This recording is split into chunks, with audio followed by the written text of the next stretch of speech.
Would you mind telling me whose brain I did put in? And you won't be angry? I will not be angry. Abby someone. Abby someone. Abby who? Abby normal. This is the Abby Normal Podcast, here to tell you that you're weird, and that's normal. What's up, Carmelita? Hello. Ooh, you're here. You might recognize friend of the podcast, Carmelita. She shared some of her growing up story way back on episode 6, Ground Control, and more recent life events on episode 64, The Love Story. But today she's arrived in her all-black uniform, wisps of blue in her black hair, to talk about something that did not come up in those stories, her spirituality. My current practice is something that I keep pretty personal. Because at this point, I kind of consider myself as practicing folk Catholicism. Sure. Shout out to my friend Shauna for giving me the words to describe it. As you've heard this year on the show, spirituality is a thing in our lives that shifts and morphs until it settles in and becomes our own. And then it changes some more. Deciding to come back to faith on my own terms because it was really about my personal need to connect to something spiritually as part of how I take care of myself to deal with my alcoholism and all of these really like life and death things. Like having some kind of spirituality became a life and death thing for me. So Carmelita is going to share her journey from her Mexican-American Catholic roots to an understanding of what she needs and wants out of a spiritual practice.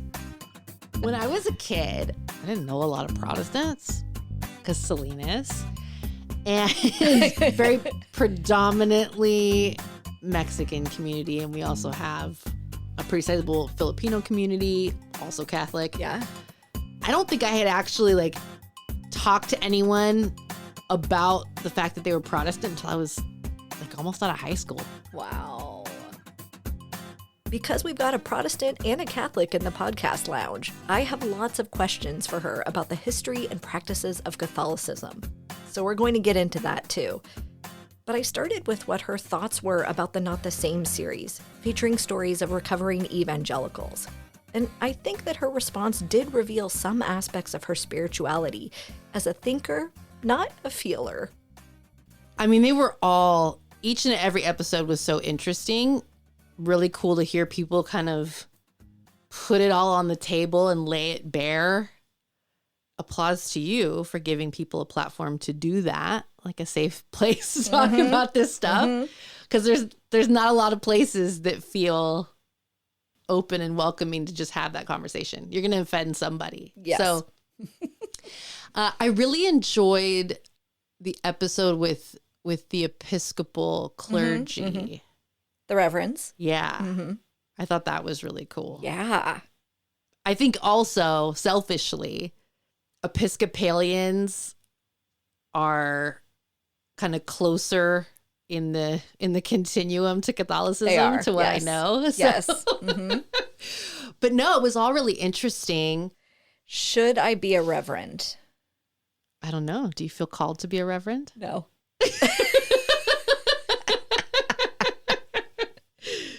No, I don't. Yeah. There's lots of ways to contribute that don't necessarily involve putting yourself that far out there on Front Street. I also really like that episode. I can't think of her name off the top of my head because I'm terrible at that these days. Who went across the country to go to school with the poetry instructor. Yes. Yeah. Love that story. That was Emily on part 2, The Truth Seeker.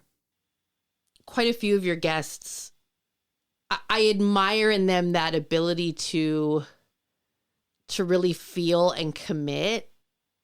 And I think it more that it stoked questions in me. What holds me back from being more that way or being more open to that? Not necessarily to head down the same path, but yeah, quite a few of the guests had this openness and this commitment that eludes me. Mm-hmm. Mm-hmm. And so it was really cool to hear about that. And as I would listen, I was kind of like, oh, I'd love to hear more about like, and some of that is probably hard to articulate if that's just how you are. Yeah. But yeah, that stuff was really interesting to me. Yeah. I think too, really cool to hear people kind of talk about the decisions they've made in transitioning and shifting. And you guys did touch on kind of how they came to those decisions, but I always love to hear more about that because I'm a person that's very indecisive. Yeah. So I love to hear about other people's process for making decisions. Yeah. Because I find it so difficult to make decisions, Mm-hmm. which probably seems like what? Because I am a person who like what I like. You know, there's in some regards seem very decisive. Like Carmelita knows like this is what Carmelita's about. But a lot of times with like life stuff, I'm awful at making decisions. I'm the worst fence sitter. I could sit on the fence forever. Yeah. Because I don't want to make the wrong decision. I don't want to Right. fail. I don't want to make a mistake. Right. Very like black and white thinking. Like it's Yeah. success or failure. And I'd better just sit on this fence until I'm absolutely sure Yeah. that the decision I'm making is the right one. Yeah. Which is ridiculous. Because that's not how life works. Yeah. But yeah. Yeah. I feel like, I mean, I can make decisions, but in general, I'm pretty freaking flexible about like whatever and whenever. Like, so I try to let people that have opinions about things make those decisions. Right. Because it normally doesn't matter to me. The other thing about my decision making is because I grew up in this evangelical culture, it's like God is always like guiding, and you're supposed to be like listening to what God wants you to do. And that means about everything. Right. Like little mundane things to big life choices, right?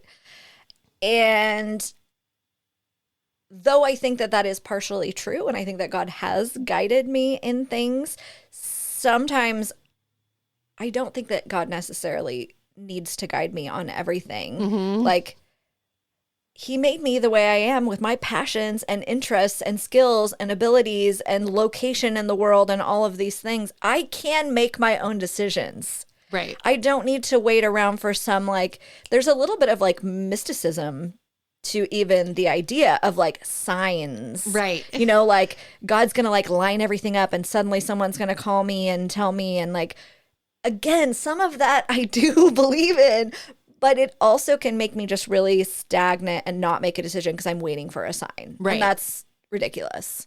Yeah. I don't know. I feel like I just went in a big circle. No. But No. But I haven't it built kind of the moves. skill. It kind of moves in a circle. You know what I mean? Right. And I haven't built the skill to make decisions because I've just been waiting for, I spent so much of my life waiting for what does God want me to do and looking for those things instead of just like freaking going for it. And you succeed or fail, you hate it, you like it. And then I think that's a better way to approach things. Try it. Probably. Yeah. I'm trying to get there. Yeah. I don't know when that will happen. Yeah. But it's something I'm aspiring to. I believe in you. Thank you, friend. You can do it. I believe in you. Tell us a little bit about how you were raised religiously. Oh, so Or you can tell us a lot, whatever. the saga. Yeah. Oh, it's a saga? The saga. Oh. This story has twists and turns, and so I was raised Roman Catholic, and something that's I'm way more aware of now than I was as a kid is how much of our religious affiliation was tied up in our ethnic identity. Right. Coming from a Mexican American family, all of my relatives are Catholic. Anyone who gets married has a church wedding, funeral mass, all the babies are baptized. Like, identifying as Catholic was all wrapped up with the fact that we are Mexican. Very much a part of our ethnic cultural identity. Totally, yeah. And it's been interesting as I've explored and read history and learned more, how much more aware of that I am today than I was then. It was just kind of a given, and we didn't question and why and how we ended up there. Like, it just never occurred to me to ask that question as a little kid. My immediate family, my parents were not super devout, but again, because Catholicism was very much tied up with identity, all of those traditions was like, no, like, this is what we do. And so we didn't go to church every Sunday, but there were certain expectations. And I went to catechism classes. So catechism is similar to what I think people talk about when they talk about Sunday school. I think it's probably very similar. It's the courses you take to learn about the beliefs and practices of Catholicism, but there's milestones along the way. So you're baptized as an infant. They baptize infants. And at your baptism, your godparents affirm your faith for you. The priest asks them all these questions about their faith for you. They're your proxy. So then elementary school, start going to catechism classes, and that's to prepare you for your first communion. So you learn in that time period all this kind of age-appropriate stuff about what you believe as Catholics, and then also what it means to receive the Eucharist, the body and blood of Christ, in your first Holy Communion. So then you make it to your first communion, and they dress you up in a fun white outfit, and the bishop shows up, and I'll send you a picture of my first communion. I had like this huge princess dress because it had a hoop and everything. Oh my God. Yeah. I don't do nothing. Half measures, nothing. So, and then you go back to catechism after your first communion. You continue to go into high school to prepare for your confirmation. Because at your confirmation, that's when you commit yourself to all those promises that were made for you at your baptism. You get to answer for yourself as an adult member of the church. So I had my first communion. I think I was probably like the third grade. As a kid, prior to my teen years, I definitely, like, if someone asked me, I identify as Catholic, as much as I understood what that meant. I remember being excited for my first communion. I got blessed by Pope John Paul II. Yes. In 1987. I got to skip school, and my dad took me to the Carmel Mission. He had tickets to go see the Pope. And Pope John Paul II gave Mass, and they let all the children and young people line the end of the pew where he was going to walk through, and he went through and touched all our foreheads. And I remember I thought that was like the coolest thing. Yeah. Fun fact, he went on to become a saint. So technically speaking, I was blessed by a saint. Yes, you were. Looking back now, I'm very aware of the fact that even as a kid, I've always been more of a thinking person than a feeling person. Yeah. I'm more in my head than in my feelings. Yeah. And so even as a child, going to catechism, going to Mass, it was all very academic to me. Yeah. I was learning prayers, learning creeds. I was learning stories. And I loved the fact that you could quiz me on the stories. To this day, when my parents have a question about something in the Bible, they call me to answer the question. Yeah. Rather than just go grab a Bible and look it up themselves, they call me because they know that I'm going to know. Right, right. because that's just the kind of person I am. Yeah. I get very in my head and very cerebral, and I think about things. Yeah. And I amass knowledge. But that also lends itself to doubt and questioning. Sure. Because there's a curiosity. So I'm definitely, I was always a little bit of a doubting Thomas. But I was really interested in the stories. Yeah. And in the music. I love like all that old school, like polyphonic church music. Yes. The choirs, the chanting in Latin. I love it. Yeah. So I was involved and I was immersed to a point. Looking back on it now, I can see where it was very academic.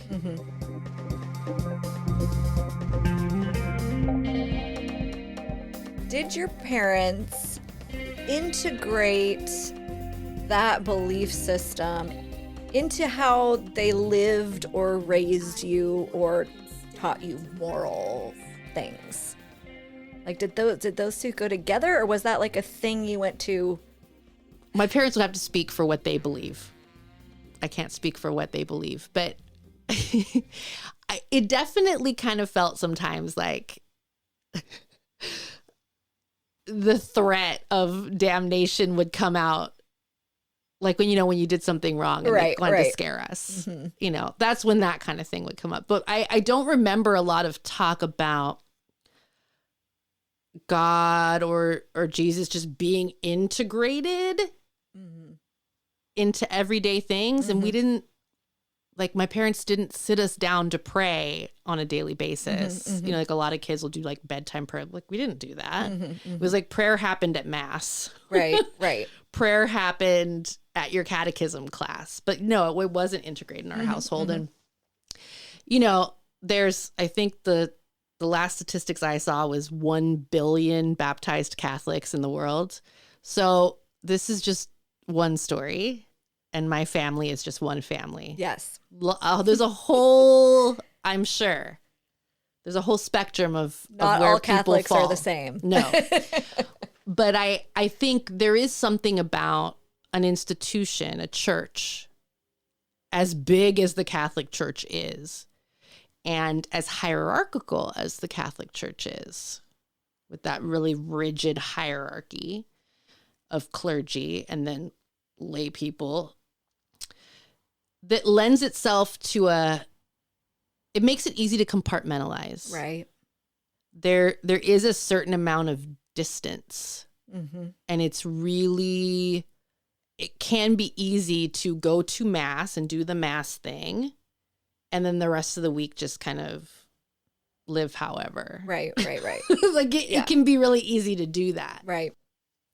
And not everybody does that, but I mean, I've definitely known my fair share of, people who go to mass on Easter and Christmas. Right.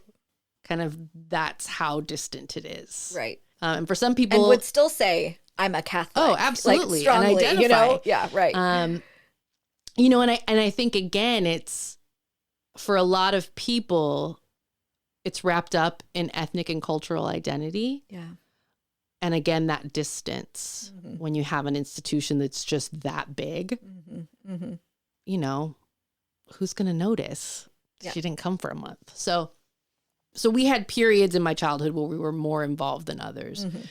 Definitely when I was, preparing for the sacrament of First Communion or the sacrament of confirmation, we would go every Sunday leading up to it. Yeah. For 6 months or something. Right. And then it would kind of trail off. Yeah. After that was over.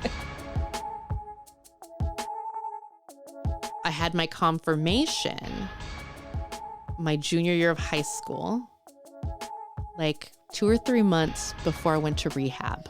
We'll get there. That's one of the many twists in my journey.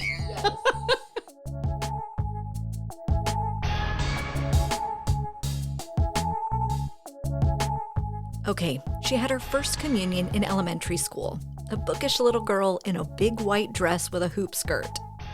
Then it was time for confirmation in high school. We're not exploring Carmelita's entire battle with depression and alcoholism in this episode, but as she said, she hit rehab her junior year. Immediately prior to that, she was preparing for confirmation. Here's a taste of where she was at. Oh, yeah. What happened? Catholic schoolgirls gone bad. I mean, I was a drunk. Right? I mean, I was into all kinds of things. And so leading up to confirmation, we had our weekly confirmation classes, it's like an hour or something that you spend with either a nun leading the class or some very devoted catechism teacher. Okay. But because we had confirmations, the big one, right? You're about to become an adult member of the Catholic Church. You're about to reaffirm all of the things that are in the Nicene Creed, and that you reject Satan and all his works and all his pomps. So they had this confirmation retreat. It was like a week or two before, and we were going to have to spend the entire day with the nuns. That's intense. It was 6 or 8 hours of confirmation stuff at the church we had to do. And I had been out with the guy I was seeing at the time, the day before or something, and completely forgotten that my neck was covered in hickeys. And I'm not talking one or two. No. No. It looked, no, seriously, this is not hyperbole. I'm not exaggerating. It looked like I had been strangled. No. My entire neck, ring around the rosy, all across my neck. Dark purple hickeys. Oh. It looked like someone had strangled me. Oh. I forgot about that. Oh, no. So I show up to the confirmation retreat with all of my fellow my fellow catechism classmates and the nuns and the catechism teachers, and the priest stopped by for a while. And I think it was on the lunch break. So we'd already been there for 4 hours. And we were on the little lunch break that they gave us. And my friend said to me, "I can't believe you showed up like that." And I was like, "Showed up like what? What are you talking about?" She's like, "Your neck." And then I remembered. What happened the day before? That I was covered in hickeys. Oh my gosh. That's the kind of Catholic girl I was.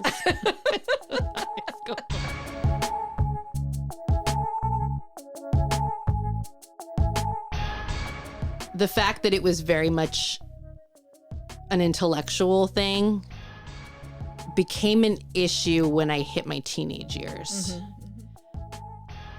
When I was a teenager, I was miserable. I was suffering major depression. I was self-medicating with booze and drugs. Things at home were awful. My relationship with my parents was really bad. And because of all of the self-destructive things that were going on in my life, I was putting myself in really risky situations with really risky people, and it was rough. And I can remember during that time going through periods where I would want to go to mass more often because I was looking for some relief, some way to feel differently than I felt. And then I would go through periods where I didn't want to go to mass because it felt like a waste. And because I was angry. That idea that God is leading was well, if God's leading, then why? Yeah, where are we fucking going right now? Why is it like this? Yeah. Why is my life completely off the rails? And then I went through periods where I would go to Mass, and because Mass is very structured. Mass is very much a ritual. It's very ritualized. And so after the Eucharist, you go and kneel and have like a quiet reflection or prayer time before they bring everybody back together to conclude the Mass. And I would sit and I would pray that God would take my life so that I wouldn't have to. Because I was that in the hole. Yeah. You know what I mean? Like and there was a lot going on. I needed a lot of help, other help, and none of that happened. And so when I did finally get the help that I needed, in terms of going to rehab and seeing therapists, and the way that I got sober was through 12-step groups.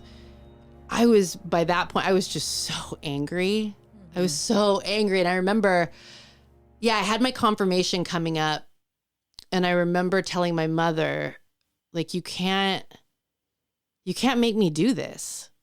Like, you realize you're asking me to go up in front of the whole church and tell the bishop lies. Yeah. Because I can't commit to this. Mm-hmm. My poor mother, bless her. She was like, but how will you get married if you don't get confirmed? Because in her mind, no, that's how you get married, like in a Catholic wedding ceremony. Right. If you don't get confirmed now, how will you ever get married? Like, right, it was right. Like in her mind, like that's just how it's done. Yeah. So to not take this step, like, what do you do with the rest of your life? Right. If you miss this crucial. Yeah. So I went through with it.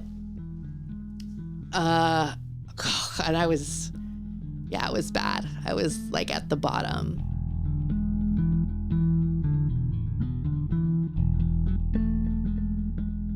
She went through with confirmation for her parents, but she was mad, angry at God for how she was feeling in this life, and angry at the church more generally.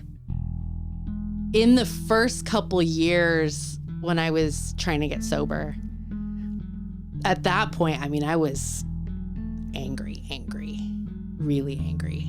And I was also, it was really easy at that time to really focus on not just the ways that I felt that God or faith hadn't worked in my life, but it was also really, and to being 16, 17 years old, to rail against the institution Mm-hmm. and the authority and the hierarchy of it. Yeah.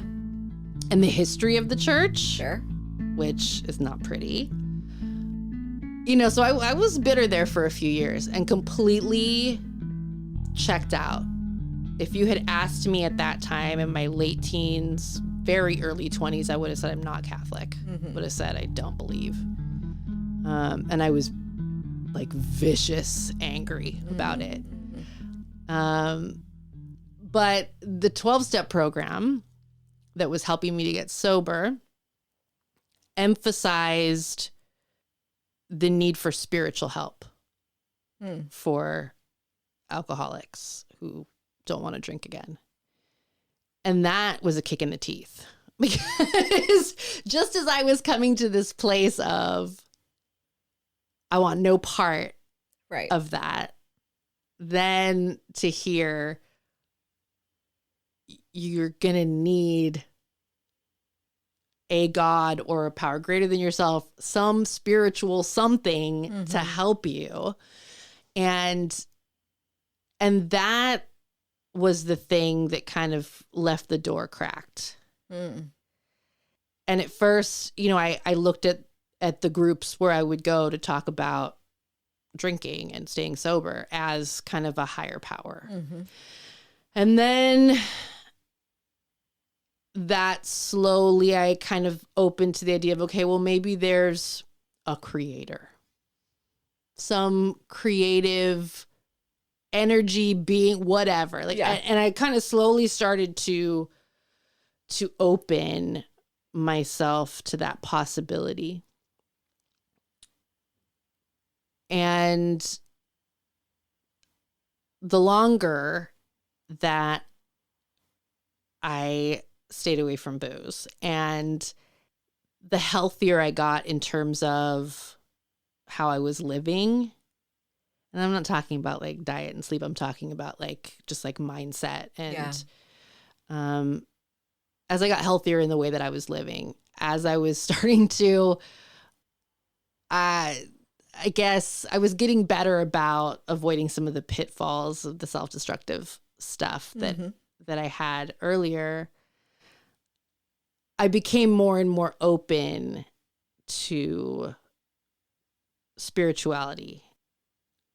And then the crazy thing happened that I found that as I was opening myself up to that I missed the ritual of the Mass that I grew up with. And I found that it was hard for me to meditate or pray kind of without without focus. And that was something that the religion of my childhood had in abundance. Yes. A whole bunch of prayers. And two, there were aspects of Catholicism that I found myself drawn to that made it more accessible to me.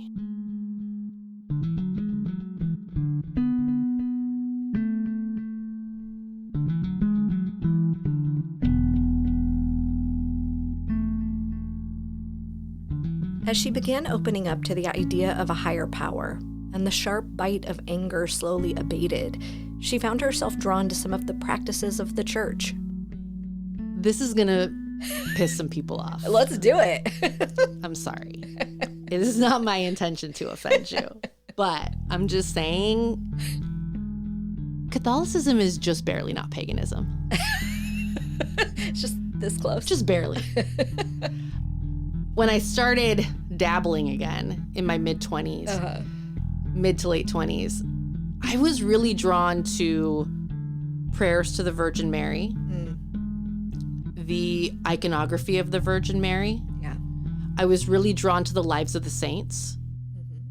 And I would look at the calendar of saints every day and see what the saints were for the day and read about the saints of the day. Yeah. I found myself really drawn to that. And in the teaching of the church, it's not worship. There's a distinction. But I found that it could be easier for me to connect to God through the aspects of these figures. Yeah. The mother figure. It's easier to talk to her than directly to God. Sure. Easier to look at the lives of saints and like the aspects of their practice. However accurate it is or not accurate, that doesn't matter. That can be a little easier than the thought of emulating Christ. Yeah, right. There was something a little more tangible feeling about it. Yeah. Something a little more accessible. And because you have this whole bunch of saints, I would find myself drawn to certain saints more than others. Saint Jude, Saint of Lost Causes. Saint Dympha, the saint of mental illness. Saint Mary Magdalene, who hairdressers and a bunch of other things, but she used to also be a saint of fallen women. I don't think they say that anymore. It's like I could connect. Yeah. I could aspire to certain aspects that those figures represent. Yeah. And that's kind of how it started for me getting back into it.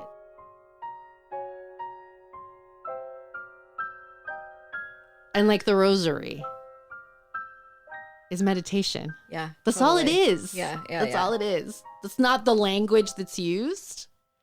How do you do it? In the rosary. In the church, they would call it contemplative prayer. Right. But Right.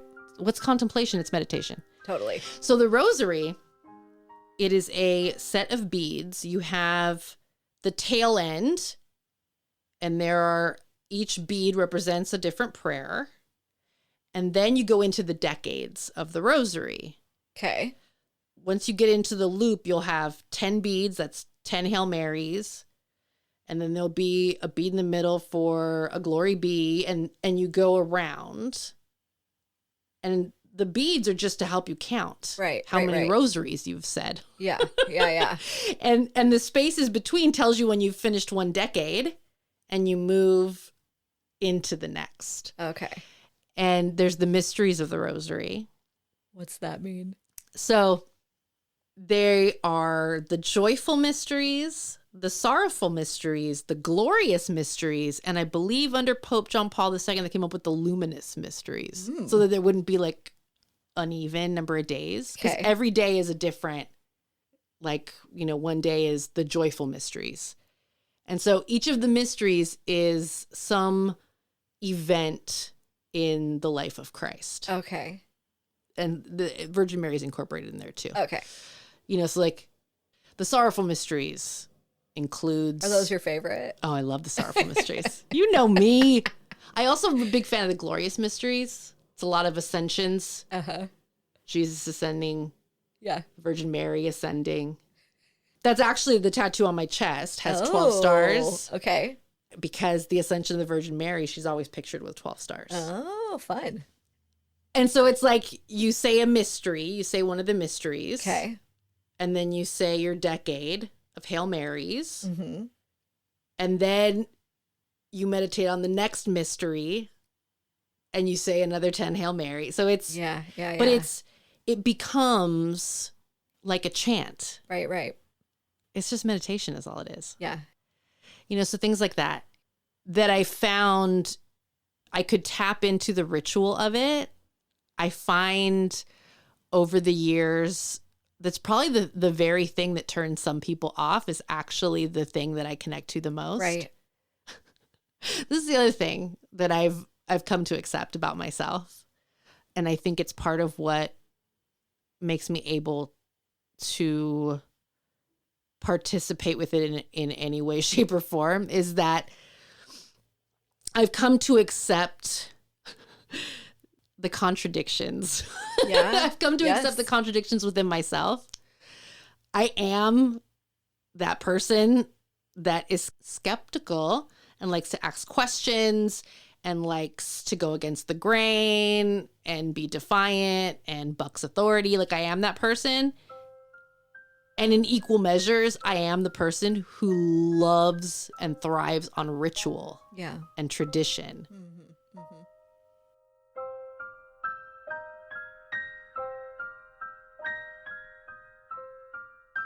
Like that works for me. Yeah. It helps me to get into the mindset of kind of clearing my head and finding a moment of peace. Right. The fact that the prayers are like very laid out. It's like I don't have to think about what I'm going to say. Totally. The words are right there. Yeah. One thing I have done to challenge myself. In the last couple years, I've started to try to learn like the basic prayers in Latin. Yeah. Because I actually kind of like it. Yeah. Which is really kind of hilarious because I don't know how much you know about the history of the Catholic Church, Catholic practice. But once upon a time, Mass was said in Latin. And only priests can say the Mass. That's still true. So the priest would say the Mass in Latin. And back in the day, they didn't even face the congregation. Oh my gosh. They faced the altar and led prayer that way. And all in Latin. Right. And all the church songs were in Latin. And then the Vatican II Council of the 60s was where the church sought to update and modernize. And one of the changes that was made in the mid-60s within Catholic practice was to allow the congregations all over the world to start giving Mass in the local languages. Right. Yes. Good job. It happened in the 60s. Yeah. You're bringing it back. I actually really like it. Yeah. There's a Catholic church here in Oakland that offers the Latin Mass. Oh my gosh. They also have Mass in English, and I think they might have a Mass in Spanish as well, but they have a Latin Mass. It's really cool. Did you go? I did, yeah. Oh my gosh. It's really cool. I think what I like about it is, again, it sounds very meditative. Yeah. The flow of it.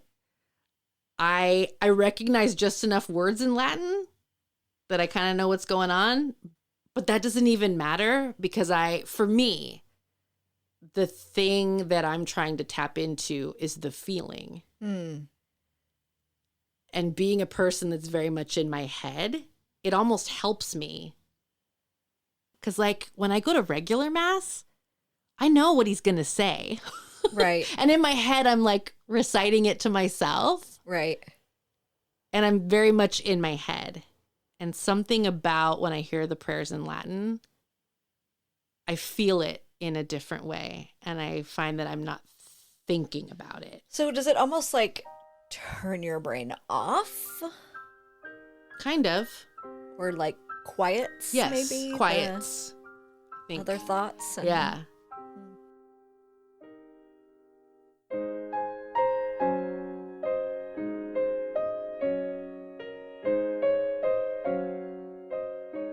The way she came back to Catholic practices, with full understanding of why she was doing it, allowed her the freedom to consciously choose what aspects she wanted.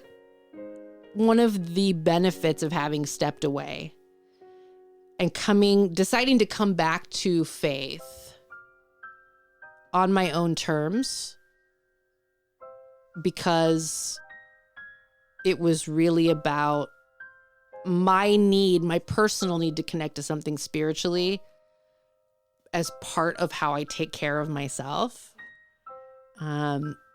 Because I found that I needed something like that to deal with my alcoholism and all of these really like life and death things. Like having some kind of spirituality became a life and death thing for me.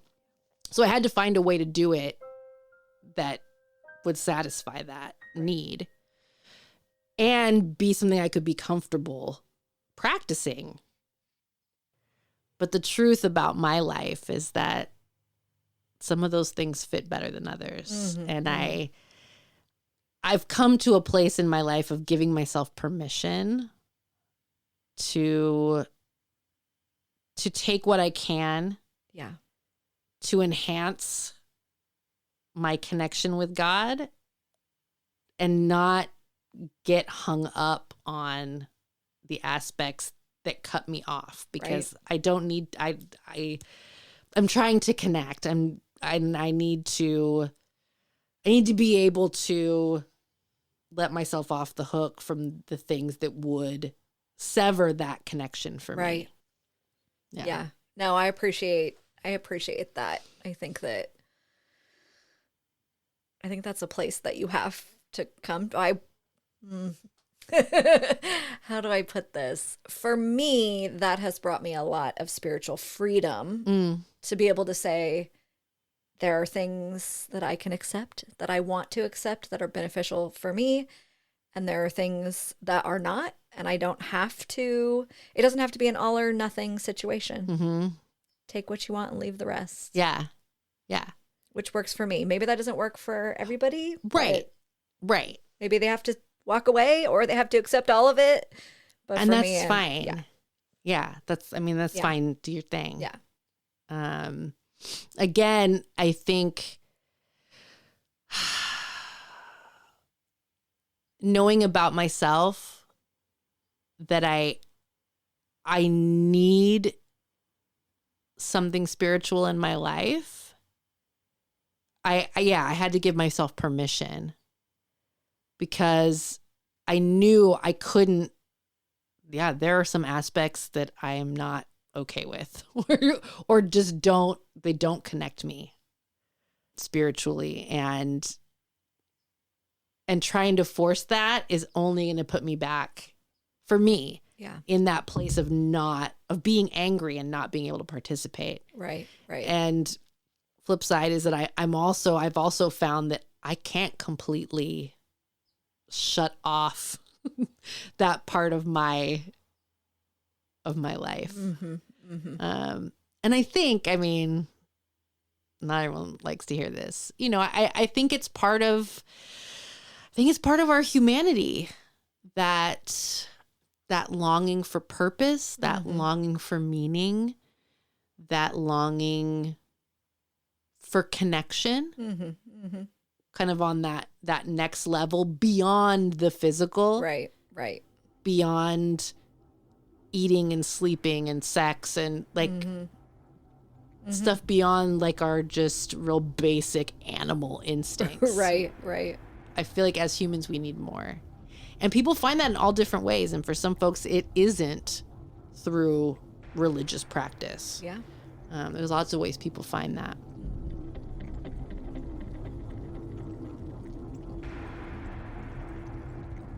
I'm also a person who needs to connect to that in lots of different ways. Like when I was a teenager, I got into body modification. Right. And it isn't for everyone a spiritual thing. And it isn't even always for me a spiritual thing, but there is something about, like, it is possible to enter like altered states when you're in pain, when you push your body. And there's lots of different things like that. Meditation, again, like lots of ways to meditate, lots of different practices around the world for that altered state of consciousness. Yeah. I found that some of those Catholic practices that I learned as a kid, coming back to them now with more of an understanding of what I'm trying to achieve, that I have that shift in consciousness, which is what I'm looking for. And that's just one of the ways that I get there. Yeah.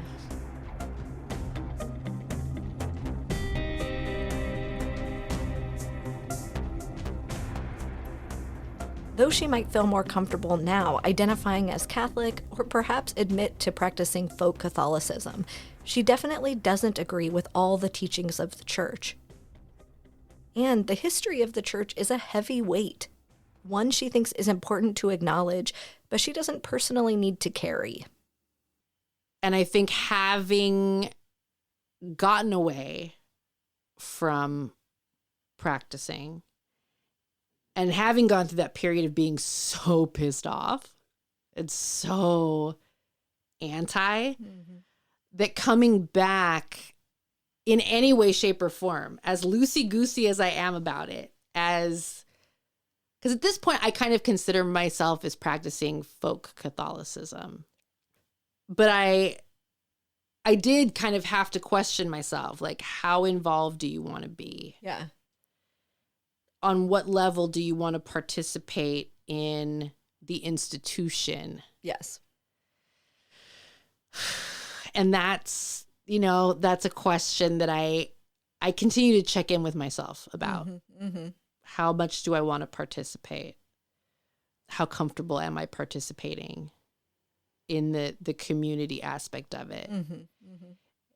And when you have an institution that's been around this long and is this huge and change moves at a snail's pace. Yes. It's, there's aspects that I'll probably never, I hope that I never accept, because I don't think they're right. A lot of the social teachings I don't agree with. Yeah. I don't agree with the Church's stance on birth control. Like, how is that still a thing? Still a thing. Mm-hmm. I'm going to let you know a little secret. I mean, I started using birth control at 15. And the church's official stance was never going to prevent me from doing that. Right. I don't agree with the church's stance on abortion. I don't agree with the church's stance on homosexuality and gender. You know, so there's definitely aspects that I'll just never be able to accept. And Right. I think I've had to, again, those contradictions. I can appreciate or some of what religious practice brings in terms of charity and I can also really disagree Yes. with practices that, I mean, I'll say it, I think are backward. Right. There's a heavy weight, the history of the church. Yes. That can be, it looms large. Hey, I'll say this too, because everyone's thinking it. So you might as well just say it. You know, the history, the church's history with covering up abuse. Yeah. Like that rocked a lot of people's faith. Like that. Well, It it's both shook a lot of so people up. terrible and Yes. also recent. You know, I feel like there's a lot of things we can be like, oh, well, that was back in Right. That's so long Centuries ago. This is like, no, yesterday. Right. You know, so you're Yeah. forced to look at it. Yeah. And that's uncomfortable. I guess I have to always remember, for me, that the church, the institutions, is people. Right. They're just people. And I think that was something too that I don't know if I would have got to it if I hadn't gotten to the point of being so angry and completely walked away.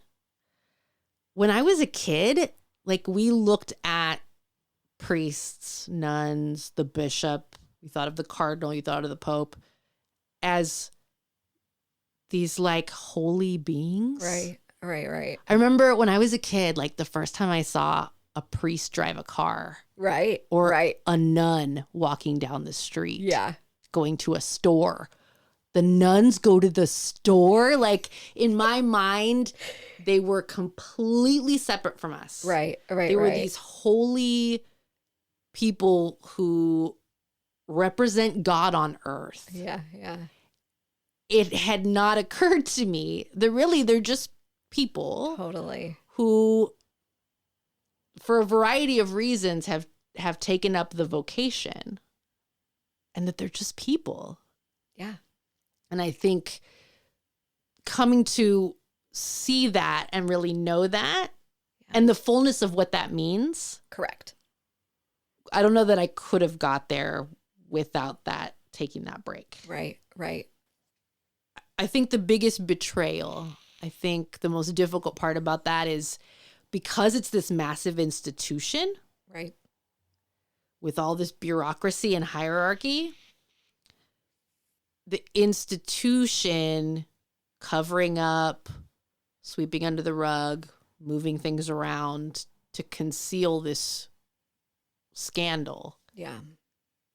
That becomes the part that's the hardest to swallow because, yes, I mean, those types of abuses can happen in schools, can happen in after school clubs, can happen in any church. It can happen in gymnastics. It happens all over the place.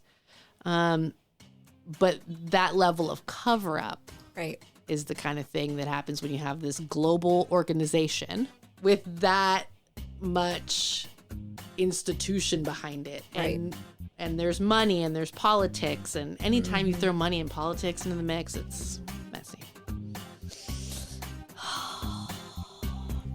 Yes.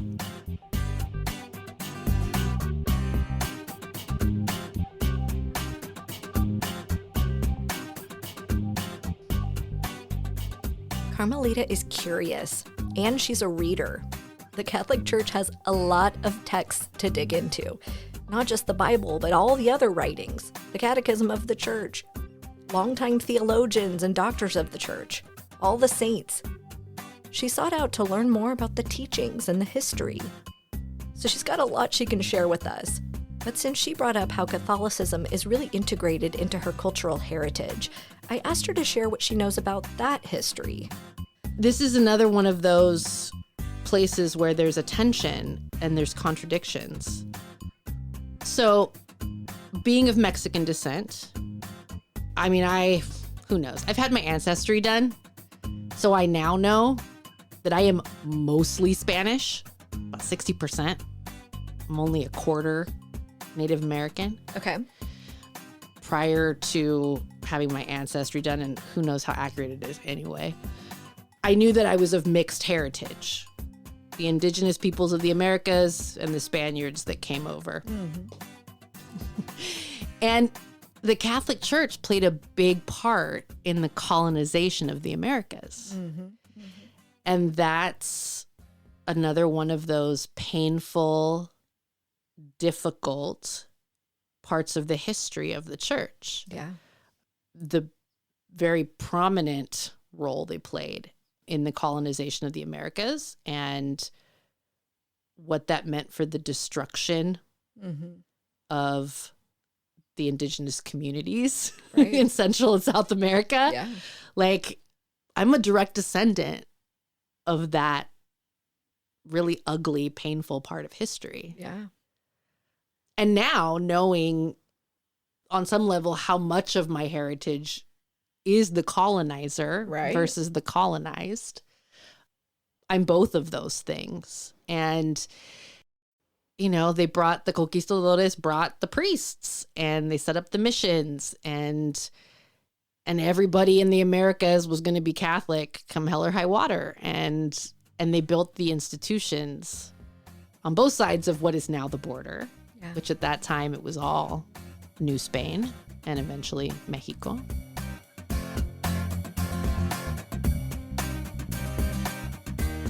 For some people in Mexico or who are closer to the indigenous roots of our culture, it's very syncretic religion. Catholicism, along with aspects of Native American religion or folk religion. Right. And you hear a lot about the syncretic religions of the Americas and the Caribbeans. Think Vodou or Hoodoo. You know, these mixtures of Catholicism with the religions brought over through slavery from West Africa, the religions of indigenous peoples of Central and South America. And we think about that blending of those two things, Catholicism and these people who were colonized and oppressed, hanging on to their own beliefs and then kind of mixing the two. Right. But I think what's interesting when you go further back in the history of the church, the whole thing, as soon as Christianity started to move through the Roman Empire, there's ways in which it mingles and borrows and absorbs practices of peoples all throughout what's now Europe. Yeah. I recently read this book about Roman religion, pre-Christian Roman religion, and how religious institutions in the Roman Empire built. And what was really interesting is, like, as I'm reading about it, there's so many parallels to how Roman Catholicism is structured. And to see that through line of how religion in the Roman Empire, which is way back, started to develop. And then once Christianity was accepted and then adopted in the Roman Empire as the religion, how that structure kind of morphed and parallels what they had before and just absorbed Christianity. Right, right. And then how it continued as it spread to take up and try to assimilate and convert people through kind of this melding of their practices from their native religions, Right. and then like throw some Christ on it. Like, Right. so Right. it's just really fascinating. Yeah. That kind of continuum. Yeah. And so, you know, as a kid, I was aware that there were like curanderas who would have these, you know, herbal remedies and all these practices that are very kind of rooted in the indigenous religions of the Americas, but also light saint candles and pray to Jesus and do those two things. And I always kind of thought of it as very much about that colonization. But I'm just seeing one of the more recent points in history Right, where that happened. right. But it goes all the way back. Right. It's kind of a trip Yeah. It's kind of tripping me out right now, to actually. situate yourself in that. one point in time, one location in Right. the world. Yeah.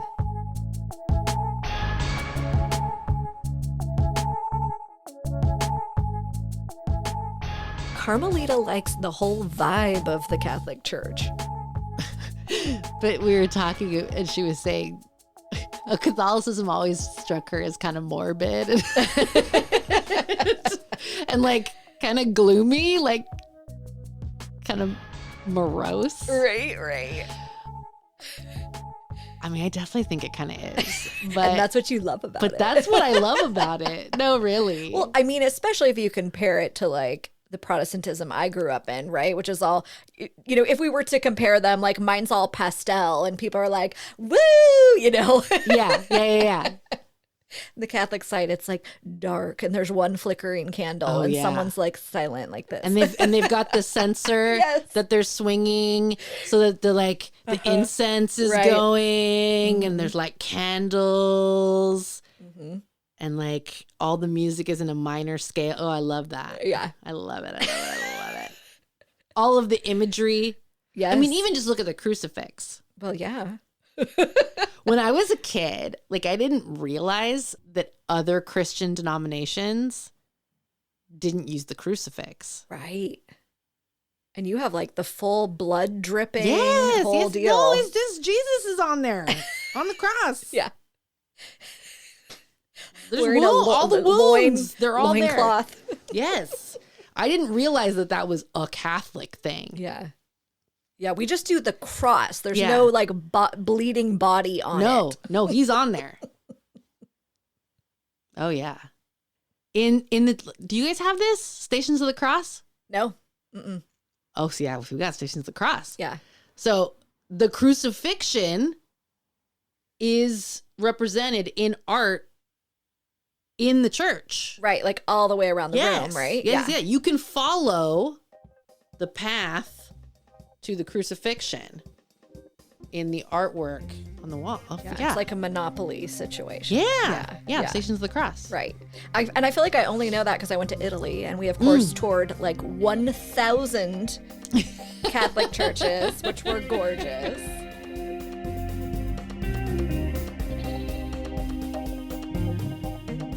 I tried to make Carmelita play a rapid-fire beliefs game. She's a fence sitter, so this was tough for her. But here we go. Let's talk afterlife and weird spiritual beings. Rapid fire beliefs. Okay. Do you believe in angels?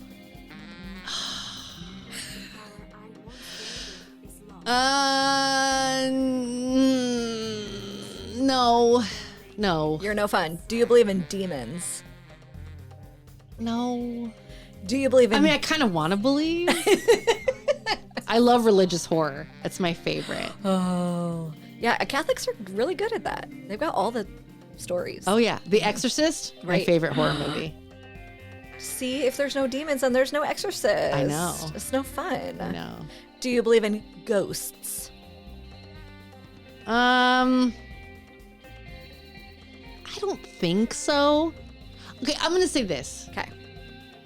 I'm great at sitting on the fence. This is what I do. It's Right. like the most But that's why comfortable- the game has to it's move rapid fire. It's the most comfortable seat in the house on the fence.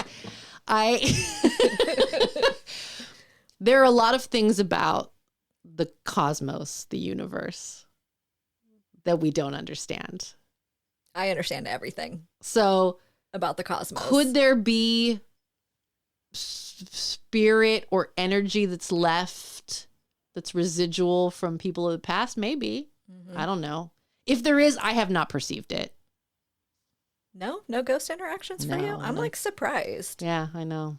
You seem like someone with like It's a lot of stories disappointing, about right? ghosts. It's Yeah. a little disappointing. Yeah, why do we even hang out?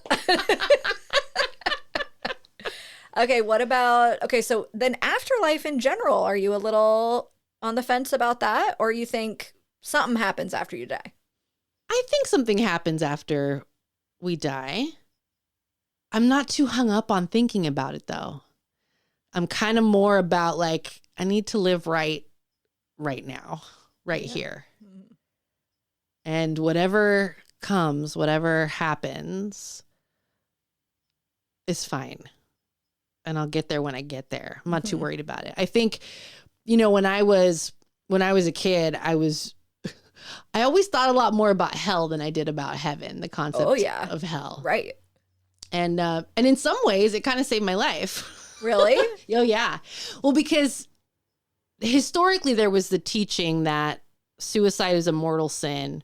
Right. And suicides can't get into heaven. Someone who commits suicide can't get into heaven. I believe the church has gotten more nuanced as they've come to rectionize that suicide can come about from mental illness and, mood disorders, and that it's not like... It's not a moral failing. Exactly. So, but I mean, when I was growing up, like that was still kind of like the conventional Catholic wisdom. Right. Like even if that wasn't the official teaching coming from the top. So when I was at my lowest and I was just like really off the rails and really sick, I mean, so depressed and suicidal and just really bad off. Like I had written suicide notes. Like I was serious. Oh my gosh. Like blade to my arm was just trying to get up the guts to apply enough pressure. Like running the knife up and down my arm, just trying to work up to like do it for real. But one of the things that I was scared about, first of all, that I wouldn't do it right. I'd still be alive. And second was that at that point, I wasn't sure what I believed anymore. But if what the nuns had told me was true, and I committed suicide and I was not going to be able to get out of purgatory, or I was going to go to hell, like that didn't sound like I was going to be better off. And the whole point of ending my life was I was looking to end my suffering. Right. So it definitely, like, it put some fear in me. Like, man, I don't know if I believe it, but if they were right, then I'm just signing up for an eternity of this. Right. Oh my gosh. It gave me pause, and then I got help.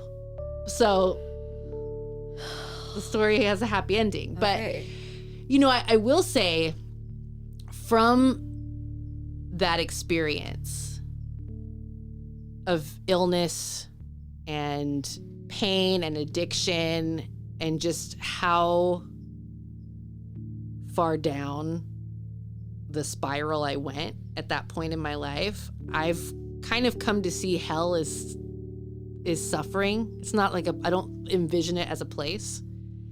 And I've had that kind of suffering on earth. You know what I mean? And I know from talking to other people who have had trauma or really extreme pain in this lifetime that it was like a living hell. And so I don't really think about hell as a place anymore. And because I don't really think of hell as a physical place, I think about the hereafter, whatever that is, in kind of a more loosey-goosey conceptual way than like a concrete place in the universe, you know?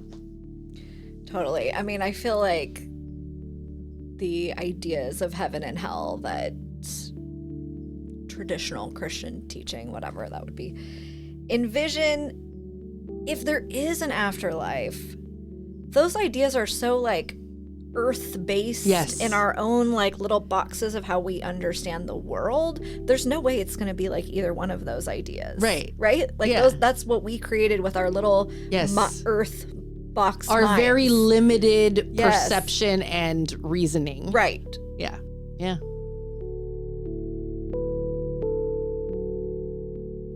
Yeah. Can you think of one time in your life where you have felt the presence of God?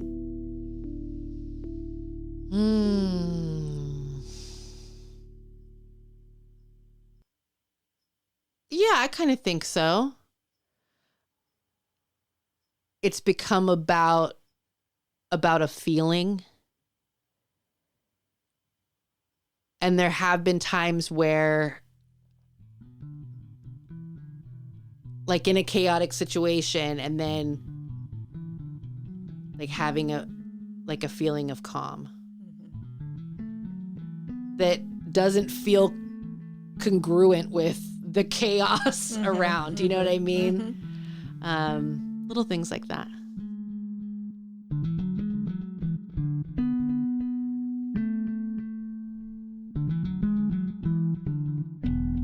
She's come so far, done a lot of reflecting on what she learned growing up, what was a roadblock for her, and what having God in her life really means. You and I were talking earlier about, this idea that God is this omnipotent being, giving signs and leading the way. And that definitely was something that was a struggle, that concept. When I was younger and kind of in like the darkest period, that was a reason to turn my back, because I was waiting for an answer or a miracle or whatever. It's kind of funny when I first got sober and people would talk about like this need to connect with some kind of higher power or God or spirituality, and I used to joke about having been blessed by a pope, and look how good it turned out, that I landed in rehab. And they're like, but you landed in rehab. And kind of in conversations like that with people that weren't centered on any specific belief or religion, but just other people who had similar challenges and struggles as I had, in us talking about belief, in us talking about faith, in us talking about God or the spiritual, and leaving the religious part of it out of it, but just kind of those philosophical or theological questions in our really like whatever over coffee kind of way. A shift in thinking about what having God in my life looks like and what that means. And I think, when I was a kid, there was put a lot of emphasis on the hereafter. And for Catholics, there's the whole idea of like, there's hell, and then there's purgatory. Right. And then there's heaven. So like you got the 3-tier system, a lot of emphasis on that. Yeah. And a lot of thought about like rewards. Right. Kind of like reward thinking. Yeah.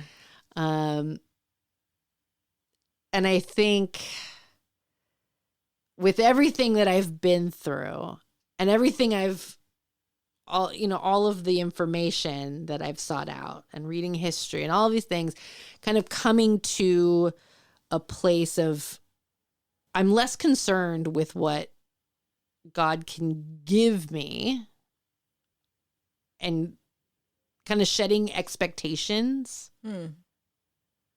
It's more about how that connection feels, what it does for my mindset rather than my material circumstances. It's more about peace than it is about happiness or joy. I mean, happiness and joy is great, but I'm more seeking peace and peace of mind. And I can get to that place now, even if my circumstances are not what I wanted. Right. You know? Yeah. Yeah, that's been a shift. Yeah. That's happened for me in kind of having a new relationship to it.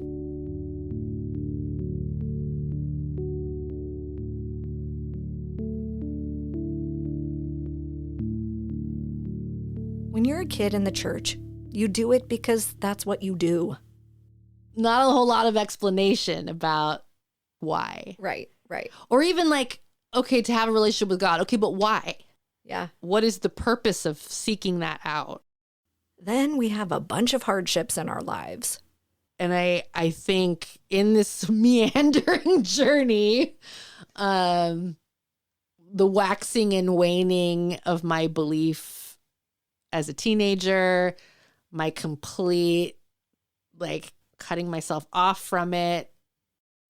Then maybe we start to understand our own whys. And then slowly coming back to certain practices has been about getting really clear with myself about what is it I'm looking for here. Right? Yeah. What do you want? What's the purpose? Yeah. Yeah. That's and then been how do important. you get what you want out of it? Exactly. Yeah. Her purpose is to connect, to find peace of mind in the here and now. But perhaps we each have our own whys and definitely our own hows.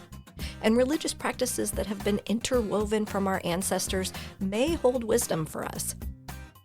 So Carmelita enjoys lighting the saint candles in her home and praying the rosary. And she enjoys body modification and attending Mass in a language she doesn't understand. In the picking and choosing what works for us, we add our own threads to that long tapestry of humanity's spiritual pursuits.